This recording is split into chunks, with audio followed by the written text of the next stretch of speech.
बाईसा सत्संग करती हैं भोजराज के साथ और कभी कभी उनको सुंदर सुंदर भाव सुनाती हैं। अब कभी भी बाईसा को ठाकुर जी का अनुभव होता है और जब भी ठाकुर जी का अनुभव होता है तो भोजराज बैठ करके देखते हैं। एक बार तो बंधुओं होली का समय, अर्धरात्रि का समय, अचानक मीराबाई उठ गई, उठ करके मेरे गिरधर मारो गिरधर मारो गिरधर करके बोलने लगी। इतने में ही भोजराज अचेत हो गए। देखा उठ करके मीराबाई, क्या हुआ? श्वेत वस्त्र पहने मीराबाई ने, नेत्र बंद हैं, शरीर कांप रहा है, ठंडा पड़ गया है पूरा शरीर।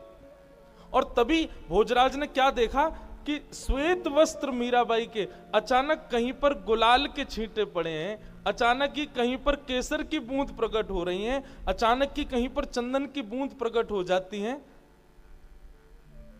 भोजराज ये सब दृश्य देख करके नतमस्तक हो जाते और कभी कभी तो स्वयं को कोसते, मुझे कब अनुभव होगा इनका, मुझे कब अनुभव होंगे ऐसे।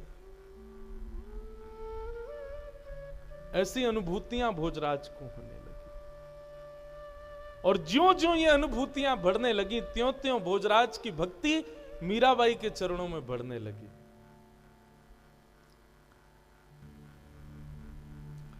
मीराबाई का भाव केवल इतना था, वो जब ठाकुर जी की सेवा से निवृत्त होती थी तब सब करती थी, सास को भी प्रणाम, ननद को भी पूछना, सबको भोजन कराना आदि सब। लेकिन जब ठाकुर जी की सेवा का समय, उस समय ब्रह्मा भी आ जाए तो बीच में उठ करके नहीं जाती थी। इस प्रकार सब चल ही रहा था कि तीज का दिन आया और तीज के दिन सब लोग अपने अपने व्यवस्थाओं अनुसार जैसा उत्सव मनाना चाहिए सब लोग कर रहे थे। मीराबाई अपने ठाकुर जी की सेवा कर रही थी और सेवा करते करते करते करते ठाकुर जी प्रत्यक्ष प्रकट हो गए मीराबाई के सामने। जैसे ही प्रत्यक्ष प्रकट हुए, अब तो आते ही थे ठाकुर जी, कभी कभी अनुभव किया कराया करते थे, परंतु विवाह के पश्चात आज ठाकुर जी का आगमन जब हुआ, मीराबाई तो व्याकुल हो गई, नाचने लगी, गाने लगी, सखियों से कहने लगी मंगल वाद्य बजाओ, आनंद करो सब लोग। सब जगह आनंद की लहर मीराबाई के पूरे भवन में होने लगी।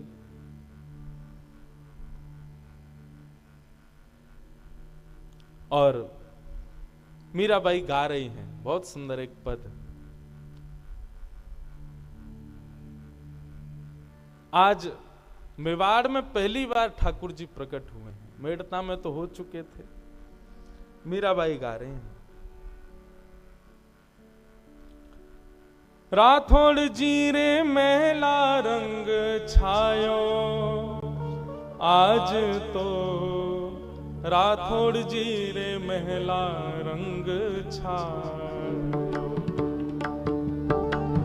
राठौड़ जी रे महला रंग छायो, आज तो राठौड़ जी रे महला रंग छायो।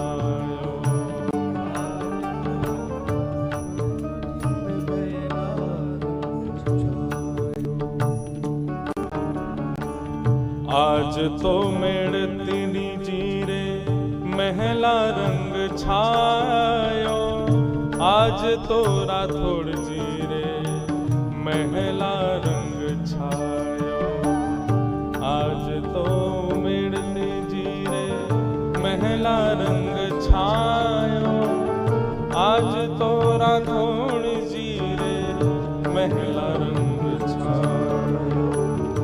कोटिक भानु हुए प्रकाश जने, कोटिक भानु हुए प्रकाश जने, आज गिरधर आयो, राठौड़ जी रे महला रे रंग छायो, आज तो राठौड़ जी रे महला रंग छायो। सुर नर मुनि जन ध्यान धरत हैं, सुर नर मुनि जन ध्यान धरत हैं, वेद पुराणन गायो, वेद पुराणन गायो। हे मीरा के प्रभु गिरधर नागर, मीरा के प्रभु गिरधर नागर, घर बैठा पिय पायो, घर बैठा पिय पायो। आज तो राठौर जी रे महला रंग छायो, आज तो राठौर जी रे महला रंग छायो। घर बैठे पिया पायो, आज तो राठौर जी ने महला रंग छायो, आज तो राठौर जी ने महला। मीराबाई बड़ी प्रसन्न है। आज मेवाड़ में ठाकुर जी पधारे हैं, राठौर जी के घर ठाकुर जी पधारे हैं। घर बैठे पिया पायो। मीराबाई नाच रही हैं, गा रही हैं, बार बार हृदय से लगा रही हैं। बात पहुंची भोजराज के कानों में, दौड़ करके आए तो देखा एक आज अद्भुती छटा है पूरे महल की। बार बार भोजराज जी के हृदय में एक ही वेदना रहती है कि मुझे अनुभव कब होगा। मीराबाई की स्थिति देख करके भोजराज जी बार बार प्रणतिपात करते हैं, बार बार चरणों में प्रणाम करते हैं। बंधुओं, एक दिन भोजराज जी आगरा के पास कहीं युद्ध के लिए गए और वहां युद्ध में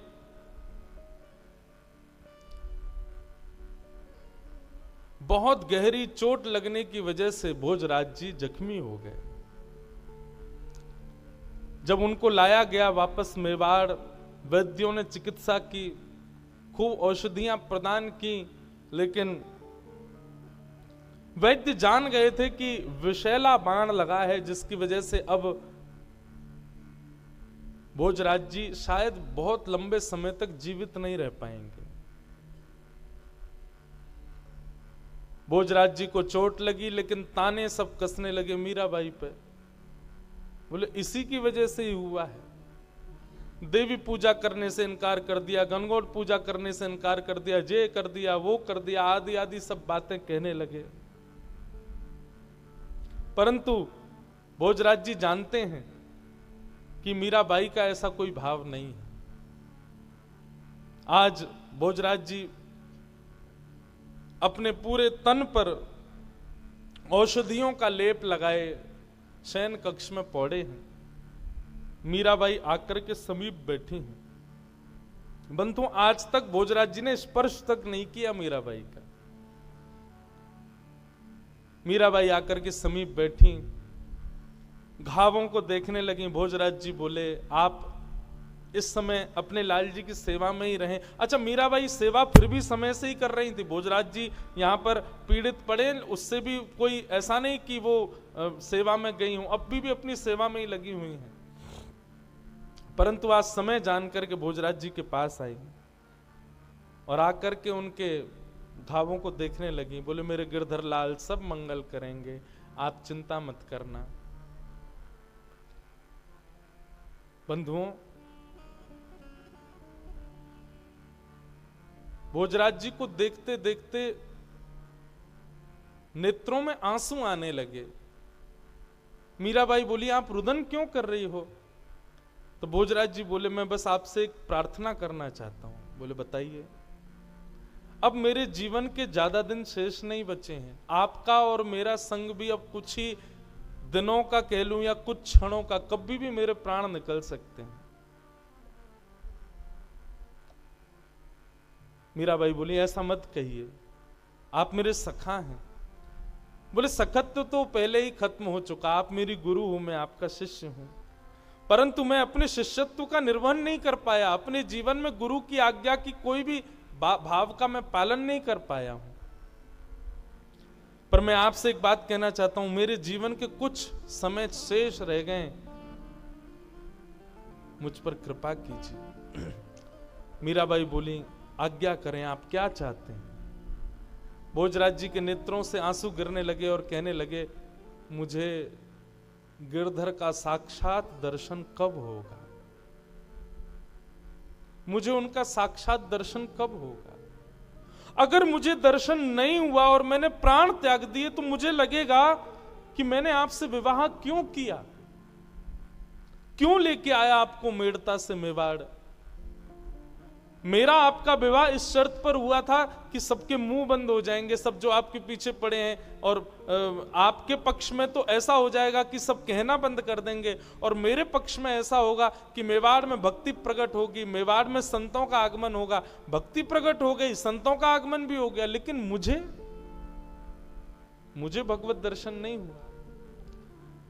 मीराबाई आप बुरा नहीं मानिएगा, पर जब रात में आपकी स्थिति देखता हूं ना, मैं मुझे कभी कभी ईर्ष्या होती है आपसे, ये कृपा मुझ पर क्यों नहीं होती। होली के दिन जब आपके श्वेत वस्त्रों को मैंने रंग में अपने आप प्रकट होते हुए देखा, मुझे लगा मेरे ऊपर यह कृपा कब होगी, मैं तो इसके सदा अयोग्य हूं। बंधुओं, इस प्रसंग को जब मैं पढ़ रहा था तो मेरे मन में भाव आया कि एक योद्धा बोल रहा है ये बातें, और योद्धा भी कैसी स्थिति में, जख्मी स्थिति में है। उसके अपने जख्म का कोई पीड़ा नहीं है, उसको कहीं से हार के आया हूं ऐसा भाव नहीं है, उसको तब भी यही चिंता है कि मुझे भगवत दर्शन नहीं हुआ। यही है भक्त के संग का प्रभाव, उसकी एक ही चिंता है कि मुझे ठाकुर जी क्यों नहीं मिले। और मीराबाई के सामने हाथ जोड़ करके भोजराज रोने लगे। मैं आपसे प्रार्थना करता हूं, अपने लाल जी को बोलो ना, मुझे एक बार मृत्यु से पहले मुझे दर्शन करा दे। और बंधुओं, भोजराज मीराबाई को देख रहे थे। मीराबाई शांत भाव में, कोई प्रसन्नता नहीं है चेहरे पर, भोजराज को अपलक नेत्रों से देख रही हैं, और देखते ही देखते देखते ही देखते मीराबाई के मुखमंडल पर एक अद्भुत प्रसन्नता हुई, और अद्भुत प्रसन्नता प्रकट होते ही मीराबाई के रूप मानो अनंत चंद्रमा मुख पर प्रकट हो गया हो। और प्रकट होते ही क्या देखा कि मीराबाई नहीं है, त्रिभंग ललित श्याम सुंदर सामने खड़े हुए। मीराबाई के स्थान पर स्वयं ठाकुर जी बैठे हुए। भोजराज के सिर पर हाथ फेरते हुए कहा, राजा भोज क्यों परेशान होता है, तू मीरा के साथ थोड़ी रहता है, तू मीरा के पास थोड़ी बैठता है, तू मीरा को प्रणाम थोड़ी करता है, तू मीरा को थोड़ी देखता है, तू मीरा के रूप में मेरा ही दर्शन करता है। मैं मेवाड़ आया ही मीरा के रूप में तुझ पर कृपा करने के लिए था। और ये दर्शन करके भोजराज का हाथ कंपित होने लगा। क्या समझ में आया बंधुओं? 4 प्रकार की मुक्ति होती है, उसमें एक सायुज्य मुक्ति, सामिप्य मुक्ति, साक्त्य मुक्ति और एक एकाकार रूप मुक्ति। एक मुक्ति का रूप होता है जिसमें भक्त और भगवान विलग्न एक ही हो जाते हैं। मीराबाई उस स्थिति में आ चुकी थी, और आज राजा भोज ने उस रूप का दर्शन कर लिया।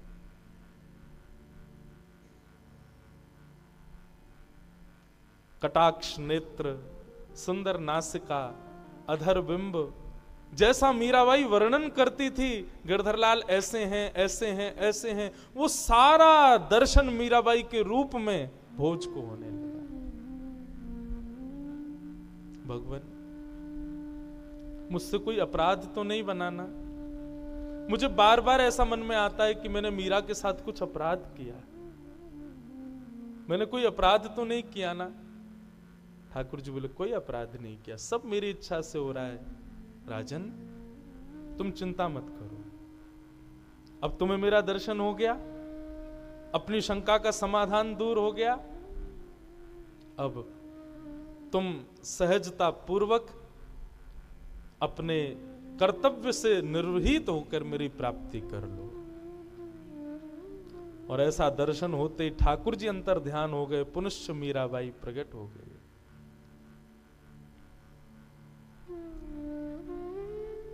मीराबाई को नहीं पता था क्या हुआ।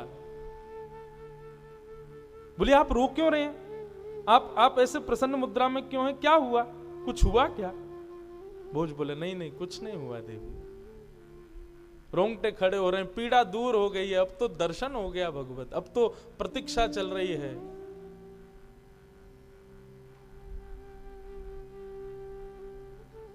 रात्रि का समय, मीराबाई गिरधर लाल के कक्ष में सोई है। भोजराज रात भर अचेत अवस्था में बस वही छवि का बार बार अनुभव कर रहे हैं। सांवली सूरत, मोहिनी मूरत, पीतांबरी पहने, चंदन की सुगंधी। इतने में ही अचानक मीराबाई के साथ में कुछ ठाकुर जी की विरह वेदना हुई।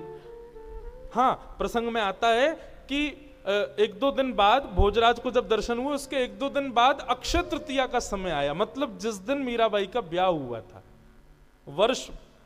एक वर्ष पूर्ण हुआ। और उस दिन मीराबाई बड़ी बेचैन घूम रही थी सुबह से, क्योंकि मेवाड़ में तो सब लोग बधाइयां गा रहे थे कि आज राजा भोज के वर्षगांठ है, लेकिन भोज तो अपने बिस्तर पर अचेत अवस्था में पड़े थे। लेकिन मीराबाई बड़ी विचलित, क्यों? वर्षगांठ तो मेरी भी है, लेकिन अभी तक ठाकुर जी आए नहीं है। सुबह से प्रतीक्षा कर रही है, ठाकुर जी नहीं आए। अर्धरात्रि का समय हुआ, व्याकुल हो गई मीरा। थोड़ी देर के लिए ठाकुर जी ने दर्शन दिया और अंतर ध्यान हो गए। इतने में ही इतनी व्याकुल हुई मीरा कि हाँ नाथ, हाँ प्राणनाथ, हाँ प्राणनाथ, हाँ गोपाल, हाँ गिरधर कहती कहती भोजराज के कक्ष में आ गई। भोजराज जी ने जैसे मीराबाई को देखा तो क्या देखा कि मीराबाई दौड़ करके अटारी की ओर जा रही है। जिस अटारी के नीचे, अथाह नीचे, केवल और केवल पहाड़ों की माला है। मानो मीराबाई वहां से विरह वेदना में इतनी उन्मत्त हो गई है कि अपने प्राण त्यागने के लिए जा रही है। दौड़ती आई मीराबाई को देख करके भोजराज जी ने मन में सोचा, अब सखियों को बुलाऊं, किसको कैसे कैसे रोकूं मीराबाई को, वो तो भावावेश में है। जैसे ही मीराबाई पहुंची अताड़ी पर और एक चरण बाहर किया ही था, भोजराज जी दौड़ करके गए और मीराबाई को अपने अंक में भर लिया, भर करके नीचे उतारा। और नीचे उतारते ही भोजराज जी दूर हो गए और आत्मग्लानि करने लगे, मैंने अपराध कर दिया, मैंने अपराध कर दिया, मैंने अपराध कर दिया, मैंने वचन दिया था कभी स्पर्श नहीं करूंगा, ये मैंने क्या कर दिया। और इसी आत्मग्लानि में रुदन करने लगे। मीराबाई अचेत अवस्था में पड़ी है, भोजराज नीचे चरणों में बैठे हैं मीराबाई के। प्रातः काल का समय हुआ, जैसे ही मीराबाई उठी तो देखा चरणों में सर झुकाए भोजराज लेटे। तुरंत उठ करके सहज हुई। भोजराज जी बोले, मुझे क्षमा कर दो, मैंने बहुत बड़ा अपराध किया। कल ऐसे ऐसे लीला हुई, आप दौड़ करके बाहर की ओर जा रही थी, मैंने सोचा किसी को बुलाऊंगा तब तक आपके प्राण निकल जाते, इसलिए मैंने आपका स्पर्श किया, आपको पकड़ करके यहां लिटाया, स्पर्श हुआ, मैंने अपनी प्रतिज्ञा तोड़ी, मुझे क्षमा कर दीजिए। मीराबाई बोली, आपने मेरे प्राणों की रक्षा की, और प्राणों की रक्षा करने में यदि प्रतिज्ञा को सर्वोपरि माना जाए तो अपराध है, पर प्राणों की रक्षा के लिए अगर प्रतिज्ञा तोड़ दी जाए तो उसमें कोई अपराध नहीं। आप चिंतित मत हो। भोजराज जी जब से मीराबाई का स्पर्श उनको प्राप्त हुआ तब से उनको ठाकुर जी अब सहज दिखने लगे। मतलब मानो ये लीला हुई ही इसीलिए थी कि भोजराज का अंतिम समय समीप आए और उसके चित्त में मेरी स्मृति बने, उसके लिए मीरा का स्पर्श आवश्यक है। अब तो भोजराज जी नेत्र बंद करते हैं और उनको श्याम सुंदरी दिखते हैं। आज पता नहीं क्यों मीराबाई ने 16 श्रृंगार किया और 16 श्रृंगार करके भोजराज जी के पास आकर के बैठी। भोजराज जी मीराबाई को देखने लगे, कभी तो मीरा दिखें, कभी श्याम सुंदर दिखें, मीरा दिखें, श्याम सुंदर दिखें। और देखते देखते देखते भोजराज जी ने हाथ जोड़ लिए, मीरा गोपाल मीरा गोपाल मीरा गोपाल मीरा गोपाल मीरा गोपाल। मीरा गोपाल की धुन गाते गाते, कीर्तन करते करते भोजराज जी के प्राण निकल गए। पूरे मेवाड़ में मानो जैसे पहाड़ टूट पड़ा हो संकट का।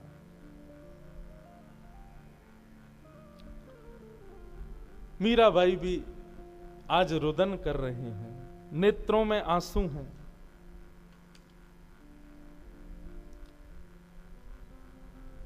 क्यों? एक सत्संगी मित्र चला गया छोड़ करके। परिवार के जनों ने आकर के फिर मीराबाई को ही कोसा। 16 श्रृंगार करके बैठी है, पति के प्राण निकल गए, यहां तो सज धज करके बैठी है। चंदन की लकड़ियों पर चिता लगाई और राजा भोज को अंतिम क्रिया उनकी की गई। मीराबाई एक दिन तक तो शोक मनाती रही, परंतु अगले दिन स्नान करके मानो जैसे सूतक से निवृत्त होकर के लग गई ठाकुर जी की सेवा में पुनश्च। विचार करो बंधुओं, भक्ति की स्थिति, भक्ति की पराकाष्ठा किस स्तर की है मीराबाई की। हमारे साथ में एक अनुचित क्रिया हो तो हम अपने भाव और अपने नियम और अपनी जो रोज की हमारी दिनचर्या है उसमें कटौती करने लगते हैं, और संभव भी नहीं कि हम उस समय कर पाए निर्वहन उस भाव का। पर मीराबाई ऐसे ही नहीं गिरधर गोपाल मिल गए उनको।